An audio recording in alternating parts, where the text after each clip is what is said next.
So you've been dreaming of your own coffee roastery for months, years, or you've got yourself a coffee roastery and you've bitten the bullet and you've bought yourself a new roaster to scale up or to move into a different platform.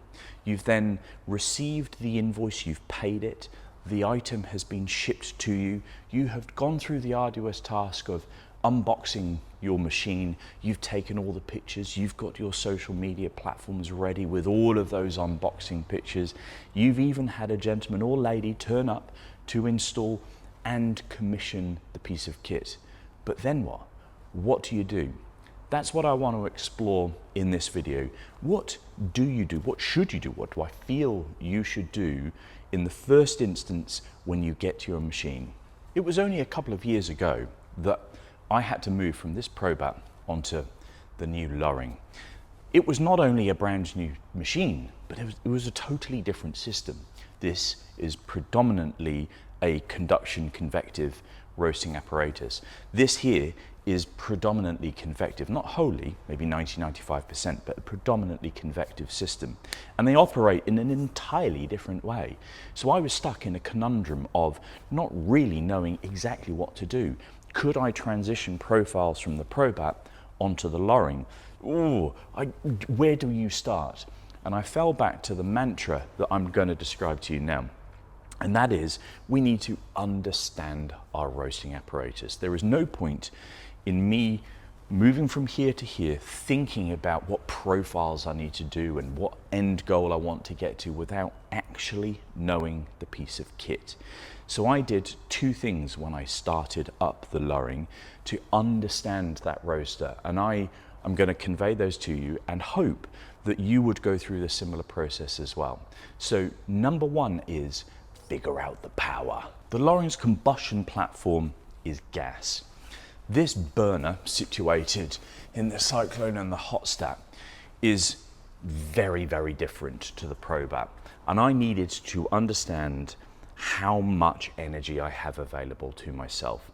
So what I did was I worked on trying to find what my maximums and my minimums are in batch size proportionate to burner.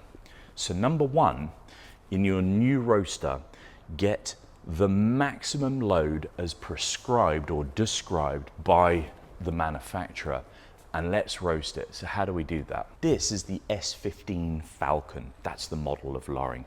The 15 denotes its maximum batch size of 15 kilos. So I wanted to understand how much power this machine has, and I loaded 15 kilos into here. Then I roast on 100% gas throughout the whole batch. I want to make sure that I understand exactly how much latent energy is available to me. So how do I mark how much I have? Well, I'm looking to achieve a time to 160 degrees Celsius. That's where I mark Maillard, or the end of drying. So what time does it take to get from charge to 160? Question mark. Note that down. Next, still propelling on 100% gas, what time do I achieve first crack at? On this Loring, I mark first crack at 202.5 or 202 degrees Celsius.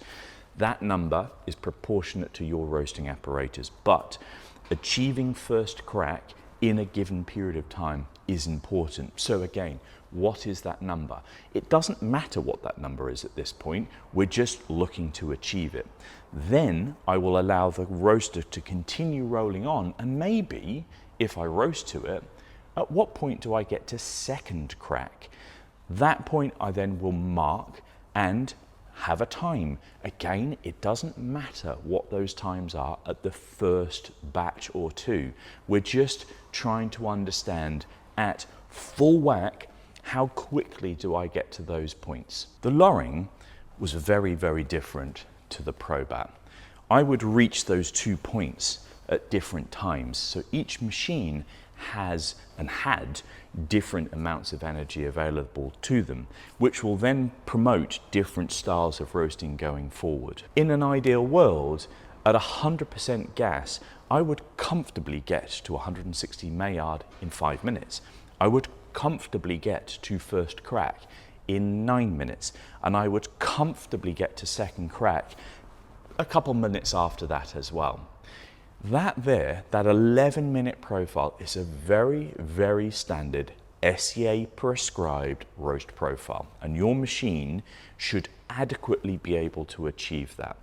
In roasting terms, a specialty roast sits somewhere between 8 and 12 minutes. That's quite a large range, but understanding your latent energy within your roaster, how much at 100% at maximum load, is a really important benchmark as to how you'll then end up profiling going forward. So assuming that you've been able to hit those marks, 5 minutes to 160, 9 minutes to first crack, and a couple of minutes until second crack thereafter, at full batch size at 100%.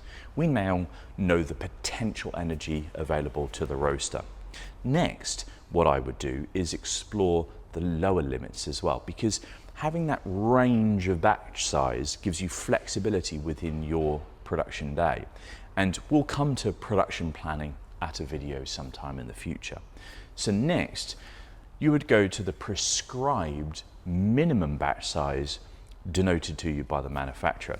I believe this is 3 kilos. So let's assume that it's 3 kilos and roast that batch. Of course, with a very small load in a roaster, you're not going to be able to roast that batch at 100% energy. What you now need to do is cut that gas significantly to see whether we can get the roast to 160 in 5 minutes, to first crack in 9 minutes, and a minute, 2 minutes of development time thereafter. So cut the gas significantly. But what we're looking for here is the coffee roasting controllable? Do you get data from the probes? Each machine has a probe situated in different levels of the bean mass, so understanding where that sits is very important, because we want the fidelity of that thermocouple, the data that it provides, in order to give us good, accurate data about where our roast is throughout the roast cycle. I found trying to find the minimum batch size very difficult. It was easy on the high load, but very difficult on the small load. But I do encourage you to do it because, as I described, it gives you that great range of flexibility in your production planning. Now, we've got the polar ends of the power available to us. What do we do next? Explore batch sizes. I like in understanding batch sizes proportionate to output. We roast about 700 kilos of green a week. That is somewhere like 550 kilos of roasted output. I want to maximize the amount of time, the efficiency at the roaster. So with that, you could roast 100% of your load, 15 kilo Loring, 15 kilo batches in. However, there is a consequence of mass of coffee within inside of the drum. As you reduce the mass of coffee, the amount of beans that are inside of the drum, you get more tumble, more airflow. The resulting cup will be slightly different. So you've got to balance the maximizing output proportionate to your order book versus the fidelity of roasting versus the power of your system versus the cut profile that you wish. There is this somewhat standard that many roasters choose, on average, 80% of their nominal load. So I have a 15 kilo Loring. I seem to have settled on a 12 kilo batch size, and I roast a 12 kilo batch size for every single batch that I do.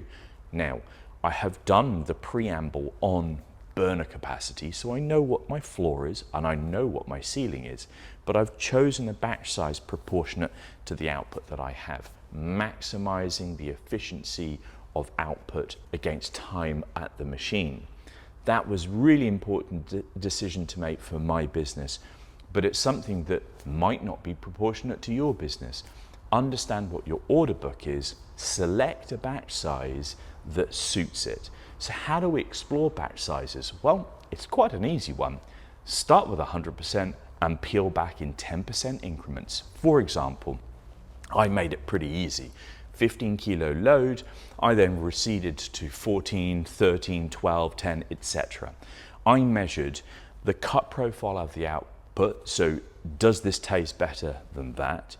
How much roasted coffee does it yield? So 12 in yields 10.5 out.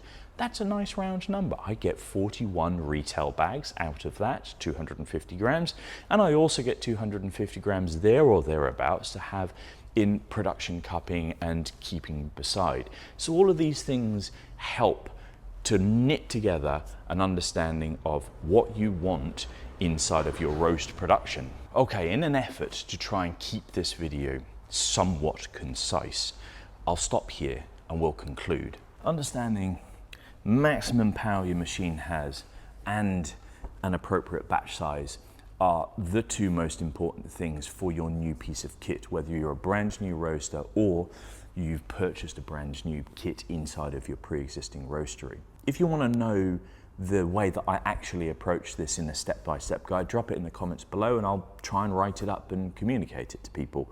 These videos are somewhat an overview. I could get into the longer ice into how to actually do these things, but let me know in the comments and I'll do my best to do that. I also want to caveat this video with have a bunch of green available as well, proportionate to the size of the roaster. 15 kilo roaster like I had 3 or 4 sacks available that I was just going to blow on figuring out where my machine is. If you've got a 1 kilo roaster, scale that down proportionate to the batch size, but make sure that you assign a bunch of green coffee to this process. Don't think that you're going to sell it. This is investigation. It's very important to understand what your highs and lows are, your maximums are, and your minimums. Be comfortable that most of this coffee will be going to the bin or distributed amongst friends and family, caveated again by this is not perfect coffee. Anyway, I hope, as usual, that this video has proved somewhat useful to new roasters and old. If you have any comment on it, if you wish for any direction, please do let me know via direct message or in the comment section. And as I always say, if you ever pick up a bag of coffee that I have roasted, I hope you enjoy. You have a great day.